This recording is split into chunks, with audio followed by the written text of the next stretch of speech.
entendemos, hermanos, lo que es una sombra comparado con la realidad.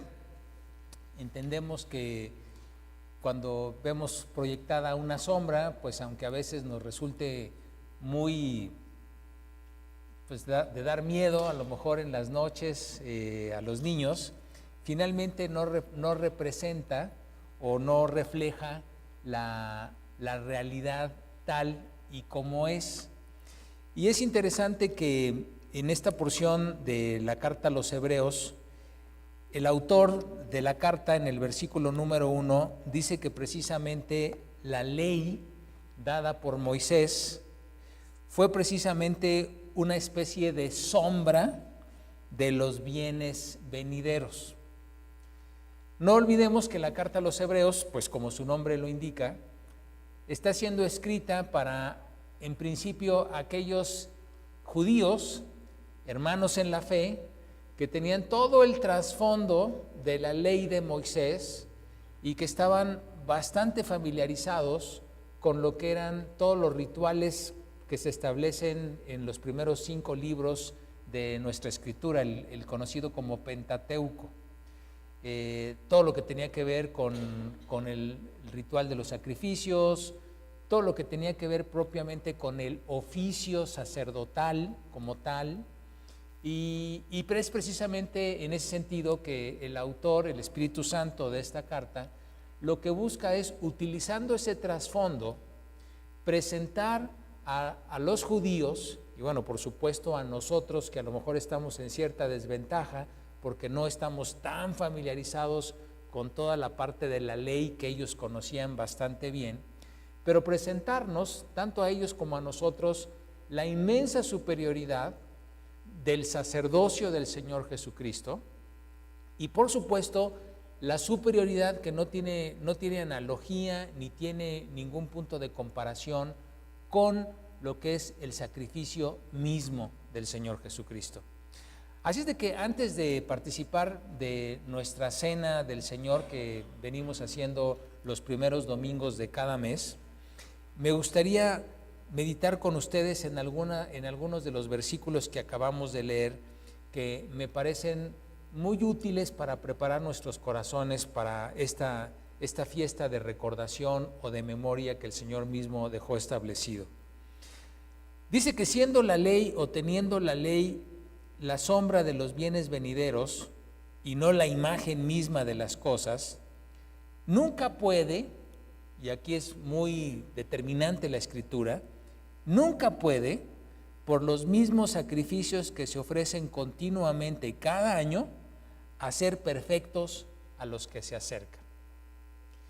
Y es interesante que por más que el judío devoto de los tiempos del Señor Jesucristo y de estos primeros años de la iglesia cristiana, y no solamente el judío devoto, sino tendríamos que reconocer que también las personas que hoy devotamente se acercan a su religión y, como dice el refrán, religiosamente a lo mejor asisten a sus servicios cada domingo, dice aquí la palabra de Dios que nunca pueden los mismos sacrificios que se ofrecen continuamente cada año hacer perfectos a los que se acercan. En otras palabras, el sacrificio continuo de la religión judía o de cualquiera otra religión nunca va a poder, está incapacitada, no está en su potestad hacer perfectos o entiéndase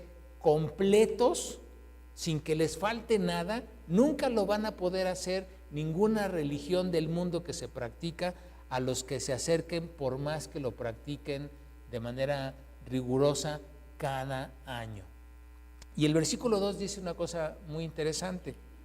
Si así fuera, de otra manera, cesarían de ofrecerse pues los que tributan este culto. Limpios una vez, no tendrían ya más conciencia de pecado.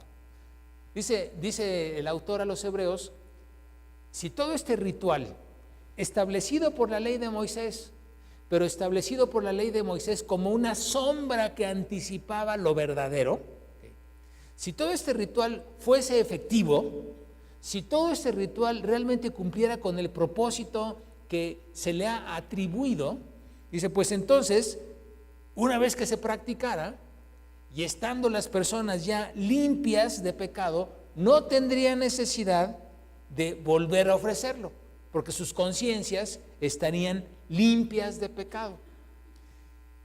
Yo recuerdo, hermanos, no nací en un hogar cristiano, sino que fui más bien instruido en la religión católica, creo que como la mayoría de los que estamos aquí, y católico practicante, católico devoto, a lo mejor no guadalupano de peregrinación y cosas por el estilo, pero sí católico devoto y practicante.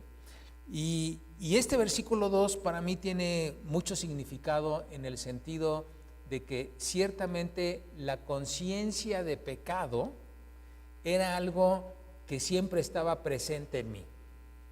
Más me tardaba en participar en alguno de los ritos que ustedes y yo conocemos de la Iglesia Católica, que otra vez tomar conciencia de mi pecado. Y por ende, pues sentirme otra vez con la necesidad de que mi pecado fuera limpiado, de que mi pecado fuera remitido, es decir, quitado de mi persona y puesto en alguien más.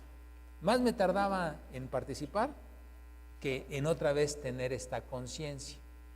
Por eso es que aquí el autor de los Hebreos dice, no pueden hacer perfectos a los que se acercan. No tienen la capacidad, ningún rito, ningún sacrificio, ninguna de las ofrendas que se ofrecieron durante todos estos años antes del Señor Jesucristo, no tenían esa capacidad, no tenían ese poder. Y la persona sabía que tenía que volver otra vez con su conciencia de pecado a volver a presentar algún tipo de ofrenda por la expiación, por la remisión del mismo. Dice, pero en estos sacrificios, versículo 3, cada año se hace memoria de los pecados. Y aquí yo quisiera invitarles a que me acompañaran nuevamente a Mateo capítulo 26. Lo leímos al principio de nuestro servicio, pero me gustaría pedirles que otra vez fueran a él. La institución de la Cena del Señor, la noche que el Señor Jesús fue entregado. Mateo 26, versículo 28, dice, desde el versículo 27, dice, y tomando la copa, habiendo dado gracias, les dio diciendo, bebed de ella todos, porque esto es mi sangre del nuevo pacto, que por muchos es derramada para remisión de los pecados. Mientras que en Hebreos, capítulo 10 y versículo 3, acabamos de leer que en estos sacrificios cada año se hace memoria de los pecados. Lo que quiero enfatizar, no sé si ustedes lo notan, es que mientras de acuerdo con la ley los sacrificios servían para poner el énfasis y el foco en mi pecado, del cual yo era consciente y del cual me daba cuenta que necesitaba ser perdonado, limpiado, expiado, remitido, ¿okay? Y cada año, estando consciente de mi pecado, tenía que volver a presentar esta ofrenda por el pecado, este sacrificio por el pecado. Cuando el Señor Jesucristo establece lo que hoy conocemos como la Cena del Señor, la Mesa del Señor, el nuevo pacto, vean que el énfasis que Él dice en el versículo 28, dice, esto es mi sangre del nuevo pacto que por muchos es derramada para remisión de pecados.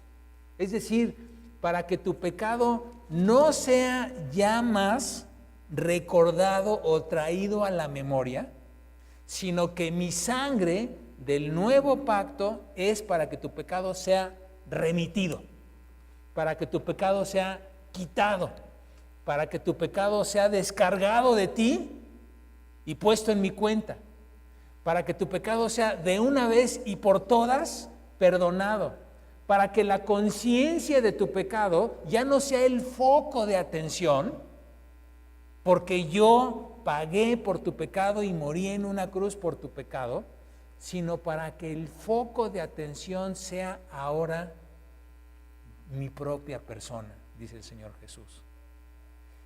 La cena del Señor no es una oportunidad ni para ti, ni para mí, ni para ninguno de los que hemos recibido al Señor Jesucristo. No es una oportunidad, de acuerdo con lo que estamos leyendo, para que yo haga otra vez un recuento de mis pecados. No es una oportunidad y una ocasión para que por lo menos una vez al mes yo confiese mis pecados y reconozca delante del Señor todo lo que le he fallado, porque francamente yo creo que la Escritura nos enseña que eso tenemos necesidad de hacerlo a diario y muy probablemente varias veces al día.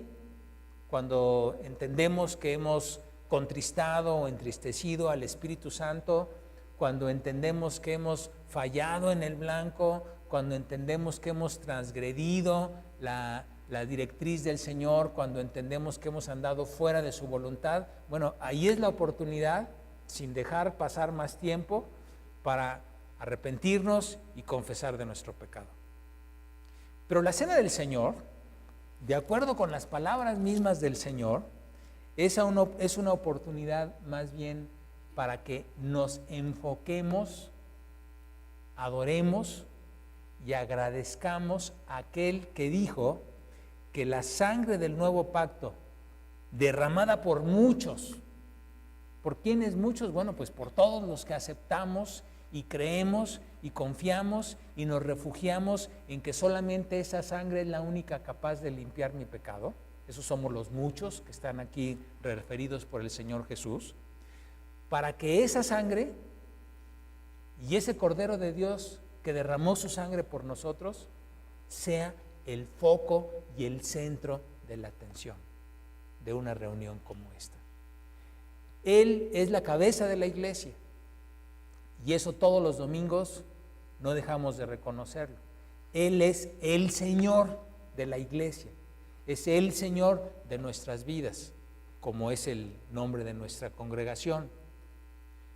Pero en esta reunión, el foco que queremos dar es su persona, su obra, la sangre derramada que sirvió precisamente para que tus pecados y los míos sean remitidos, borrados de una vez por todas.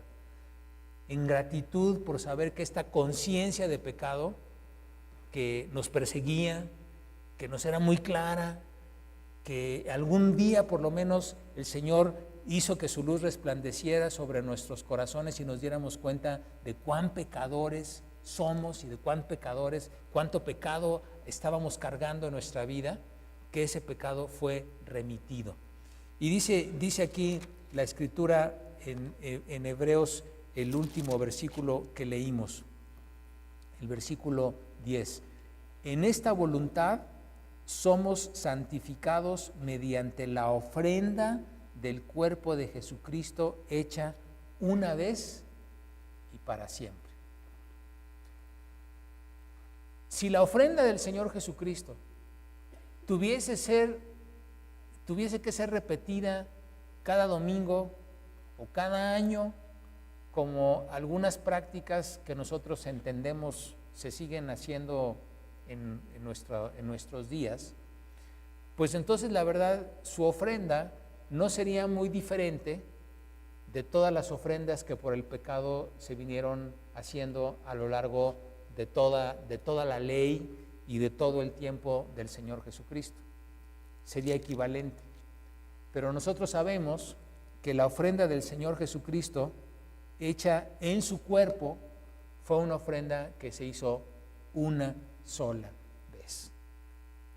Así es de que leíamos hace rato en la oración de confesión el pasaje de 1 de Corintios capítulo 11, cuando la palabra de Dios nos amonestaba de participar de estos dos elementos sin discernir lo que estábamos haciendo.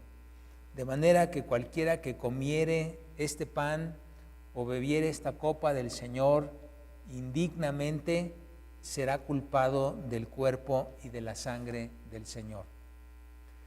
Yo quisiera solamente relacionar este versículo con el pasaje que acabamos de leer de Hebreos. Lo dijo Nando, participar indignamente de la cena del Señor no quiere decir que yo participe sabiendo que soy impecable, porque eso nos descalificaría a todos los que estamos aquí. Participar indignamente de la cena del Señor es participar, como lo dice el apóstol Pablo, sin discernir, sin entender lo que estamos haciendo. ¿Y qué es lo que estamos haciendo, hermanos? Estamos recordando que el Señor Jesucristo, la noche que fue entregado, estableció un nuevo pacto en su sangre. Y su sangre es la que nos limpia de pecado. Un sacrificio hecho una sola vez y para siempre. Un sacrificio que finalmente nos hizo perfectos a nosotros, nos hizo completos. Ya no hay nada más que añadir. Por eso en la cruz del Calvario, la última palabra que el Señor Jesucristo pronunció fue: consumado es. Ya no había nada más que añadir. No había necesidad de otros sacrificios o de otros complementos. Su sangre pagó por tu pecado y por el mío. No es que esta copita de jugo de uva represente o se convierta en la sangre del Señor. No es que este pedacito de galleta represente o se convierta en el cuerpo del Señor. Estamos recordando lo que el Señor hizo allá en el aposento alto y estamos recordando el precio pagado por tu rescate y por el mío. Si tú, no ahorita, sino tiempo atrás, has recibido al Señor Jesús, has creído y confiado en que su muerte en la cruz te correspondía a ti, no a Él. Si tú has confiado en que su sangre derramada perdonó tu pecado, limpió tu conciencia de pecado, te hizo acepto delante de Dios, entonces estás invitado a participar de estos dos elementos. Si tú crees que esto te va a perdonar los pecados, déjame desilusionarte, esto no te va a perdonar los pecados ni a ti ni a nadie, porque es una galletita que se compra en el supermercado y un jugo de uva del Valle que se compra también en el supermercado. No tiene ningún poder mágico para perdonar los pecados de nadie. Pero si tú sabes que esto simplemente es una representación, un recuerdo de la sangre que es la única capaz de perdonar tu pecado, entonces estás invitado a participar, porque estás entendiendo lo que estás haciendo, que no es un ritual, que no es la oportunidad para ponerte a cuentas con el Señor, que no es la oportunidad para que se te perdonen los pecados en este momento, sino que es más bien el privilegio de saber que el Señor Jesús hace más de 2000 años, allá en ese aposento alto, estableció este nuevo pacto en su sangre. Y es un pacto que hoy nos permite estar delante de su trono de gracia, sabiendo que somos aceptos, sabiendo que estamos justificados, sabiendo que podemos tener acceso a Él y tener comunión con Él. Es un privilegio solamente para los hijos de Él. Es un privilegio solamente para los que nos hemos acogido a su gracia. Es un privilegio solamente para los que hemos aceptado este regalo gratuito de la salvación en su nombre.